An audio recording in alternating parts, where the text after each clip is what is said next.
Hello hello, j'espère que tu vas très bien. Je suis ravie de te retrouver aujourd'hui vêtue de mon plus beau t-shirt pour faire de la décoration comme tu as dû le voir dans le titre.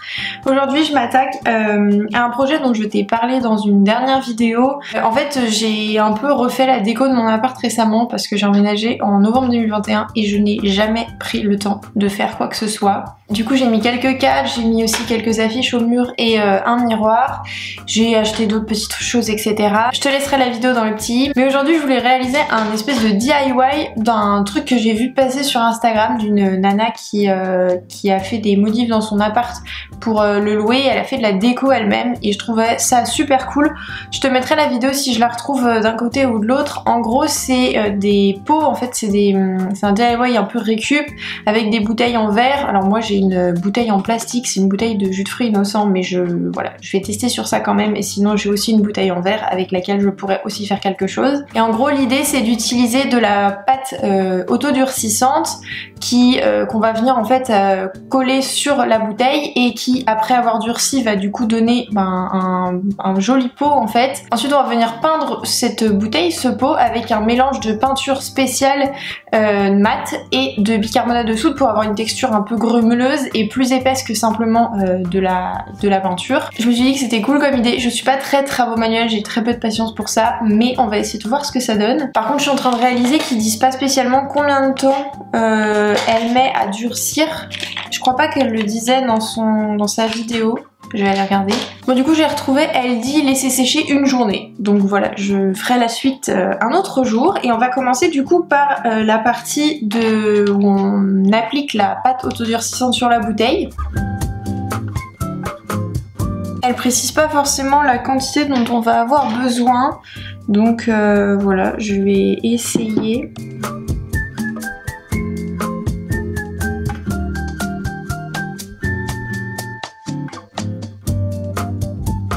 Je crois que la pâte n'a pas besoin d'être extrêmement lisse parce que du coup l'effet recherché c'est aussi quelque chose d'assez irrégulier.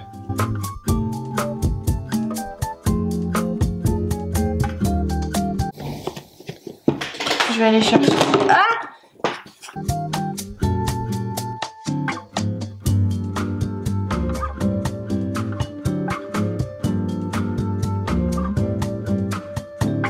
Du coup là j'en suis à l'étape où en fait j'ai fait tout le bas sauf le cul de la bouteille. Je le ferai après parce que comme ça me permet de continuer à le poser. Là je vais essayer de faire cette partie là qui va être un peu moins simple je pense, vu qu'elle est arrondie, et en plus j'ai remarqué qu'il y avait les écritures donc je sais pas trop comment je vais me débrouiller, mais bon on va voir.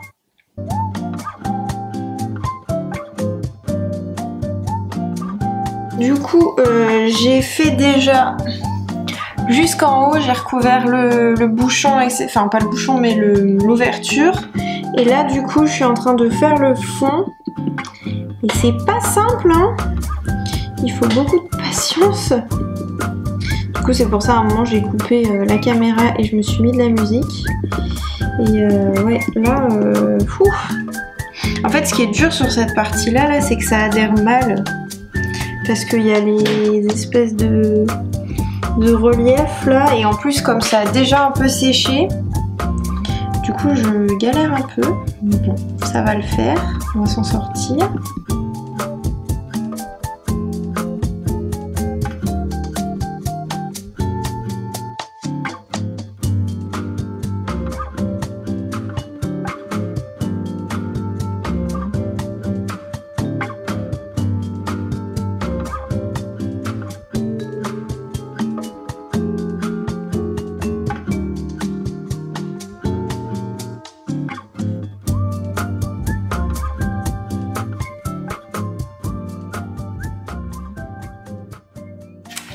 Voilà, du coup ça donne ça. Je suis plutôt contente, faut juste que peut-être je la lisse un peu à certains endroits. En fait j'ai le souci qui m'inquiète, c'est le fait qu'elle... Ah si, ça tient bien. J'avais peur que ce soit trop bancal à cause du fait que ce soit pas très lisse, et j'ai pas envie de la lisser complètement, enfin je trouverais ça dommage de lui donner un aspect hyper lisse. Hello, on se retrouve pour la suite et fin de mon DIY de bouteilles sur lesquelles j'ai apposé de la pâte autodurcissante.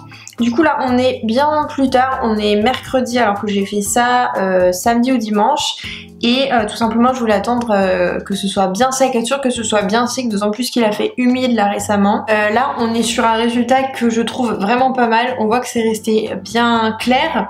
Quand je regarde à l'intérieur je vois qu'il y a des endroits où c'est pas tout à fait, enfin où je vois à travers en fait, et ça a un peu craquelé les endroits, mais c'est pas bien grave parce que de toute façon le plastique n'est pas explosé, donc je risque pas d'avoir de l'eau qui coule. L'idée c'est juste que ce soit le plus épais possible pour que ça donne un résultat sympa. Et du coup voilà, je vais m'atteler à la peinture. J'ai retrouvé la vidéo, elle précise pas spécialement la quantité, mais bon voilà, on va essayer de faire un truc correct, au pire j'en rajouterai. J'ai mis à peu près cette quantité de peinture, je sais pas trop si ça va me suffire, donc bon je préfère ne pas en mettre suffisamment et devoir en remettre ensuite. Et je vais mettre une demi-cuillère à soupe de bicarbonate de soude avec. J'espère surtout que je vais pas me tacher parce que c'est un nouveau t-shirt que j'ai acheté sur Vinted. Je le trouve très très joli et j'ai pas envie de le tacher.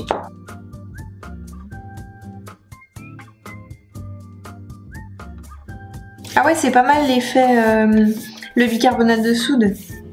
Ça fait un super effet. J'aime beaucoup.